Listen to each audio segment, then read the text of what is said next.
I'm not saying I love them, but really.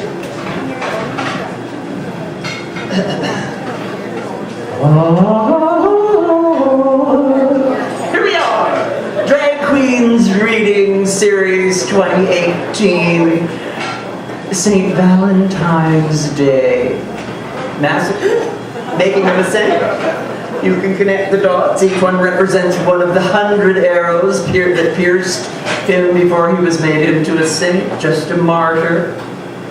I like to celebrate anything. And if anybody here is coupled up and happily celebrating this romance, I'm all about, hearts and spiders more than hearts and flowers.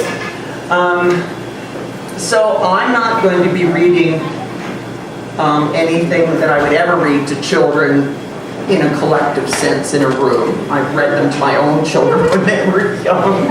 They still don't speak to me very often. I shouldn't say that.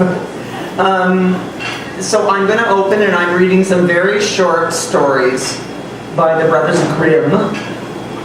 And I don't know what you know of Brothers Grimm, but they're quite Hessian in their writing. They're very God-oriented. They're very theological. But some of their writing is actually quite fun. And I thought, well, to open for a Valentine's or anti-Valentine's show, they would be quite nice to do. So here I'm going to read, and I think there's about 3 of them, maybe 4. We'll see how far 8 minutes takes me.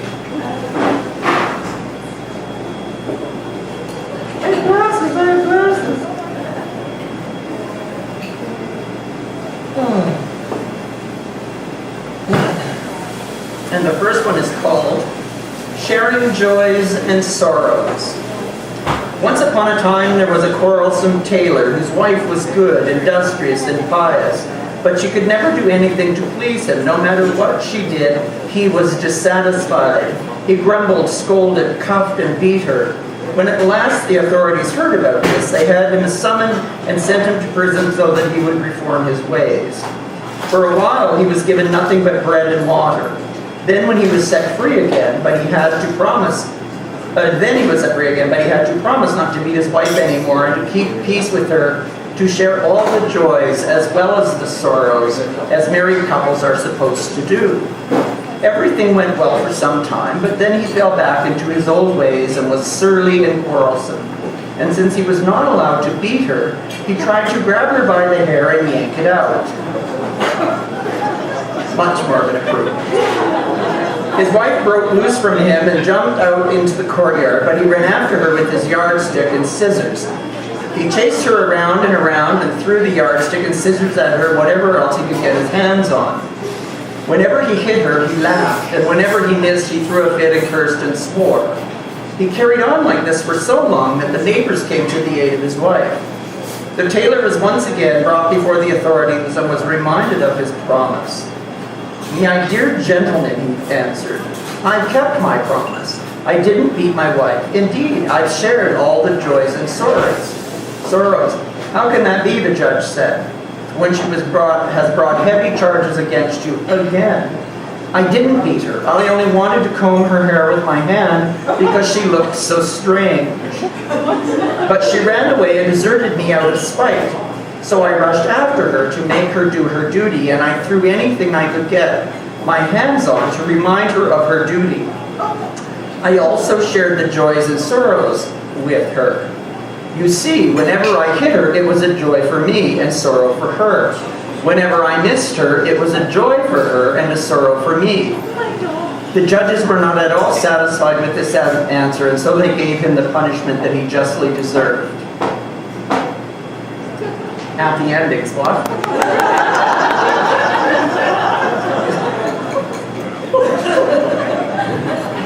I had several very violent partners in my youth, and with a reputation for violence, and I had a rule: you ever hit me, you better make sure it kills me, because if it doesn't and I get up, you're dead.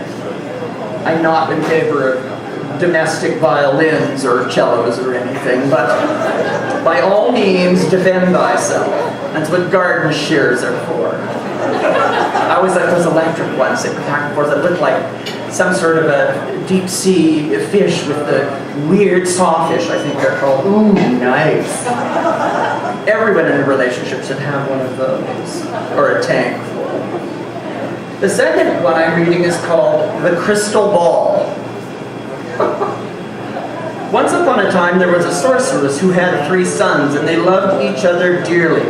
But the old woman did not trust them and thought they wanted to steal her power. So she changed the oldest son into an eagle.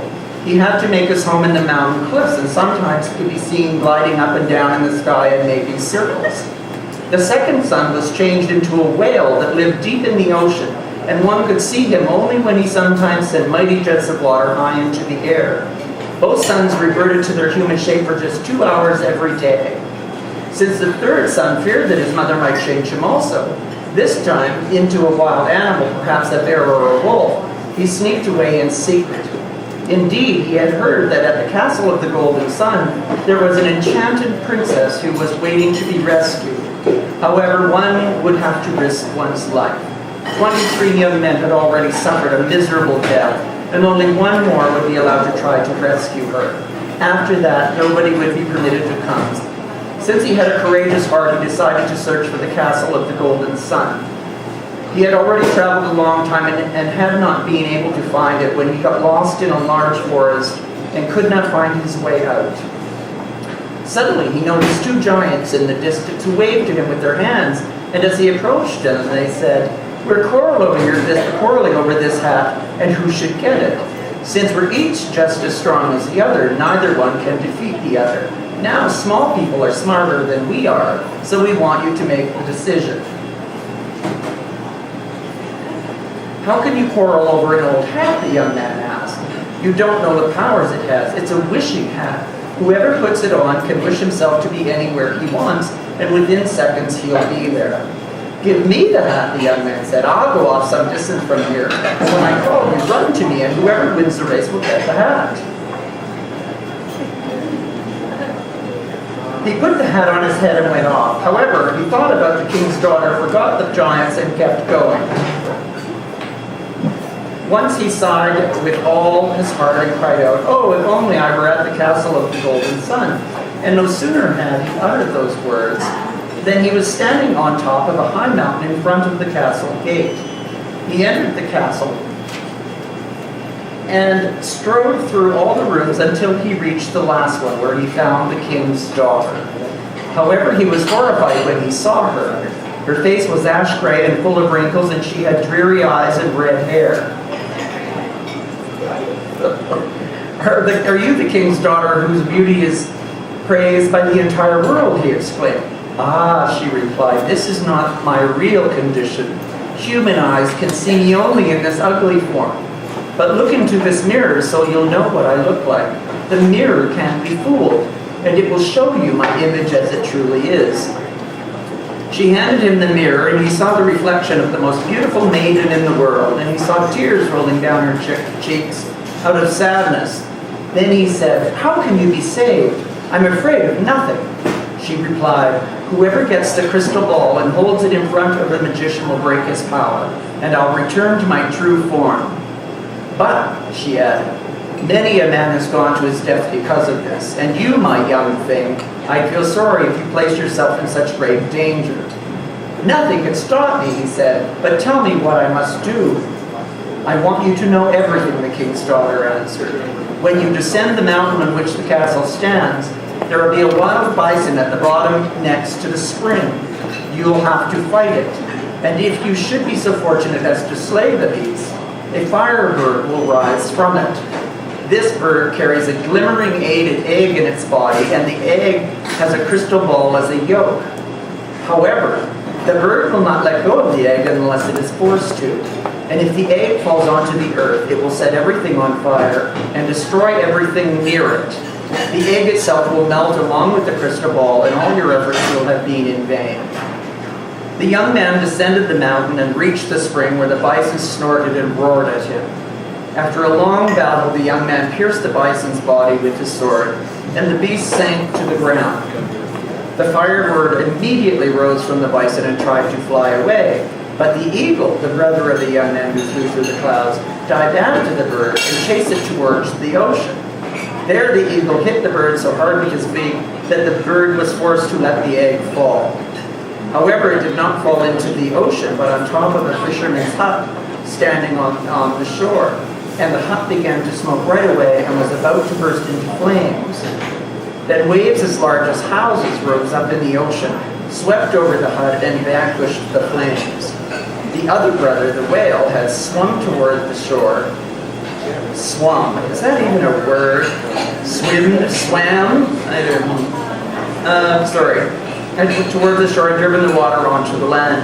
When the fire was out, the young man searched for the egg and was fortunate enough to find it. It had not melted yet, but the shell had cracked open due to the sudden cooling from the water, and he could take up the crystal ball, which was undamaged. When the young man went to the magician and held the ball in front of him, the latter said, "My power is destroyed. From now on, you are king of the castle of the golden sun. You can also restore your brothers to their human form." So the young man hurried back to the king's daughter, and as he entered her room, she stood there in all her magnificent beauty, and they exchanged rings with each other in a joyful celebration. Don't you just love the Germans? Their sense of, who is this magician who wasn't in it the early part? Was that the witch, the mother? I mean, really, there's no... Now, if you want, I could read one more, or I could be at the end of my 8 minutes. One more. Okay. Greedy, aren't they? We need more. Okay, this one is called Curl Burrow Butts. Once a king got lost during a hunt, and suddenly a little white dwarf appeared before him. "Your Majesty," he said, "if you give me your youngest daughter, I'll show you how to get out of the forest." The king consented out of fear, and the dwarf helped him find his way. As he took leave of the king, he called after him, "I'll be coming to fetch my bride in a week." When the king reached home, he was sad about his promise, for his youngest daughter was his favorite. His daughters noticed how sad he was and wanted to know what the cause of his worry was. Finally, he had to tell them that he had promised the youngest of them to a little white dwarf in the forest, and that the dwarf would be coming to fetch her in a week. However, they told him to cheer up, for they would lead the dwarf on a wild goose chase. When the day came for the dwarf's arrival, they dressed a cowherd's daughter in their clothes and sat her down in their room. "If someone comes to fetch you, you're to go with him," they ordered, and they themselves left the house. Cowards. No sooner had they left than a fox entered the castle and said to the maid, "Sit down on my furry tail, burrow butts, off to the forest." The maiden sat down on the fox's tail, and he carried her out into the forest. When they came to a beautiful green clearing where the sun was shining very bright and warm, the fox said, "Get off and take the lice out of my hair." Germans, lice, romantic. The maiden followed his orders, and the fox laid his head on her lap so she could louse him. While she was doing this, the maiden said, "When I was in the forest yesterday about this time, it was more beautiful." "What were you doing in the forest?" the fox asked. "Oh, I was tending the cows with my father." "So you're not the princess? Sit down on my furry tail, burrow butts. Back to the castle." The fox carried her back and said to the king, "You deceived me. That was a cowherd's daughter. I'll come again in a week and fetch your daughter." At the end of the week, the princess dressed a gooseherd's daughter in splendid garments, sat her down, and went away. Then the fox came and said, "Sit down on my furry tail, burrow butts, off to the forest." When they arrived at a sunny spot in the forest, the fox said once more, "Get off and take the lice out of my hair." As the maiden was lousing the fox, she sighed and said, "I wonder where my geese are now." "What do you know about geese?" "Oh, I take them to the meadow every day with my father." "So you're not the king's daughter. Sit down on my furry tail, burrow butts, back to the castle." The fox carried her back and said to the king, "You deceived me again. That was the gooseherd's daughter. I'm going to come again in a week, and if you don't give me your daughter, you'll be in for trouble." The king became frightened, and when the fox returned, he gave him the princess.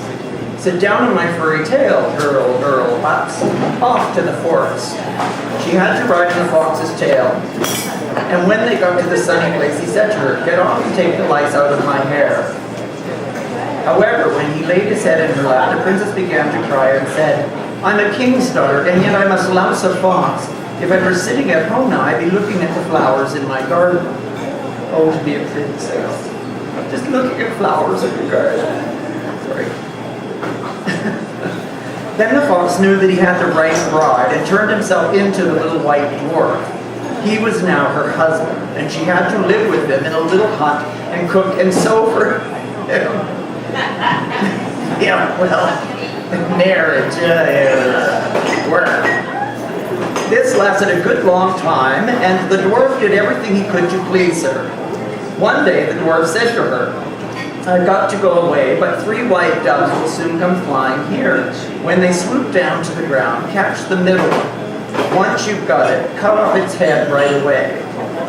But pay attention and make sure you've got the middle dove, or else there will be a disaster." The dwarf departed, and it did not take long for the 3 white doves to come flying toward her. The princess paid close attention and grabbed the middle one. Then she took a knife and cut off its head. No sooner was the dove lying on the ground than a handsome young prince stood before her and said, "A fairy cast a spell over me, causing me to lose my human form for 7 years. Then I was to fly by my wife as a dove between 2 other doves, and she would have to catch me and cut off my head. If she didn't catch me, or if she caught another, and I flew by, and then everything would be lost, and I could never be saved.